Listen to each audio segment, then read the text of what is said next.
Do you know who your kids are talking to online? So earlier this year, the FBI in Nashville warned parents that violent online extremist groups are targeting your kids online, and in some cases even coercing them into committing violent crimes like the attack we saw at Antioch High. Now, Metro Council is considering a bill that would create a public education program to help parents and teachers recognize the warning signs before it's too late. Our Braden Ross has more.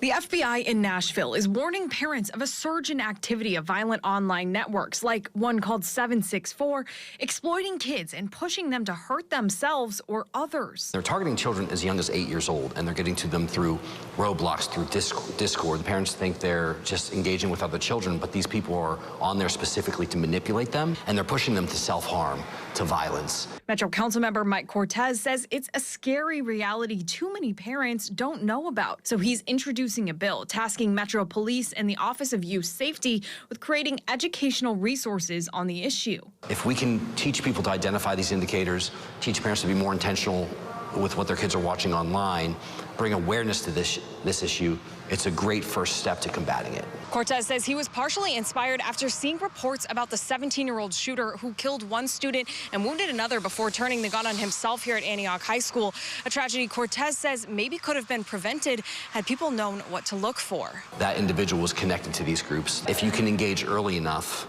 before these groups really get their claws in the kid, you can help stop that manipulation and get the kid out of that rabbit hole. He says researchers have identified the warning signs. You'll see behavioral changes. They'll start using different verbiage.